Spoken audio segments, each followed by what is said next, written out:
નમસ્કાર દર્શક મિત્રો, હું છું ભાસ્કર અક્ષિતા. તમે જોઈ રહ્યા છો લોકસામના ન્યૂઝ. તો જોઈએ આજના સમાચાર. રાજકોટથી અમારા રિપોર્ટર કરશન મામટા સાથે. જસદણ નગરપાલિકાએ ભૂતકાળમાં લાખો રૂપિયા ખર્ચી ખૂટિયાને ગામવટો આપ્યો હતો, પરંતુ હાલમાં શહેરોનો એક પણ એવો વિસ્તાર નથી કે જ્યાં ખૂટિયા ન હોય અને એક પણ દિવસ એવો નહીં હોય, આખલા યુદ્ધ સર્જાયા નહીં હોય, જેનો ભોગ જસદણના નિર્દોષ નાગરિકો બની રહ્યા છે. આજ દિન સુધીમાં જસદણમાં રસ્તેથી પસાર થનારા અનેક વ્યક્તિઓને ખૂટિયાઓ અડફેટે લઈ ચૂક્યા છે. છતાં વિકાસના બણગા ફૂંકનારા નગરપાલિકાના અધિકારીઓ અને પદાધિકારીઓ આ પ્રશ્ને આંખ આડા કાન કરી રહ્યા છે.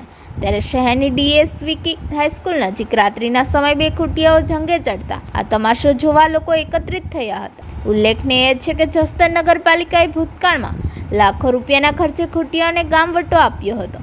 ત્યારે આ ખૂટિયા ફરી કેમ પાછા આવ્યા તે એક સવાલ બની જાય છે. જેથી આ યુદ્ધે ચડતા ખૂટિયા પર જસદણ નગરપાલિકા તંત્ર ફરી એક્શન લેશે કે પછી પરિસ્થિતિ રાબેતા મુજબ રહેશે, એ તો આવનારો સમય જ બતાવશે. જોકે દરરોજની આખલા યુદ્ધની સમસ્યાથી કંટાળી ગયેલા નગરજનોની પ્રબળ માંગણી ઉઠવા પામી છે કે શહેરમાંથી ખૂટિયાને ગામવટો આપવામાં આવે. જસદણ નગરપાલિકાના જવાબદારો આખલા યુદ્ધનો માત્ર ચૂપચાપ તમાશો જોયા કરતા હોવાથી શહેરીજનોમાં ભારે રોષ ફેલાયો છે. જેથી આખલા યુદ્ધમાં કોઈના ઘરનો મોભી કે લાડકવાયો છીનવાય તે પૂર્વ સ્થાનિક નગરપાલિકા તંત્ર દ્વારા શહેરભરમાં રઝળતા આખલાઓની સમસ્યા હલ કરવામાં આવે તેવી જસદણની જાગૃત જનતાની પ્રબળ માંગણી ઉઠવા પામી છે. વર્ષોથી ચાલતી આવતી આ સમસ્યા તંત્રની નિંભળતાને કારણે ફાટીને ધુમાડે ચોક્કસ ગઈ છે. જોકે વર્ષોથી નગરપાલિકામાં શાસન ભલે ભાજપનું હોય કે પછી કોંગ્રેસનું, પરંતુ આવા રખડતા ઢોરનો ઇલાજ એક પણ પક્ષ આજ દિન સુધી હલ કરી શક્યો નથી. હાલ જસદણ શહેરની મેઇન બજાર, વિશ્યા road, Chotila road, tower Chowk, Moti Chowk, નવા bus stand, Atkot road, Chitaliya Kuva road, જૂના bus stand, Gadhadiya road, Adamji road સહિતના વિવિધ વિસ્તારોમાં રઝળતા ઢોર સતત અડીગો જમાવી બેસતા હોવાથી અવારનવાર જાહેરમાં આખલા યુદ્ધના દ્રશ્યો સર્જાય છે.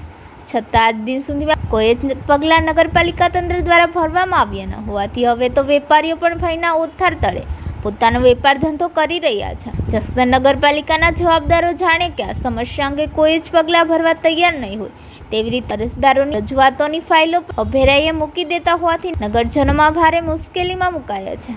જેથી જસદણ નગરપાલિકા તંત્ર દ્વારા તાકીદે રસ્તા રઝળતા ઢોરને ડબ્બે પૂરવાની કામગીરી તત્કાલ હાથ ધરવામાં આવી તેવી જસદણના જાગૃત નગરજનોની માંગ ઉઠવા પામી છે.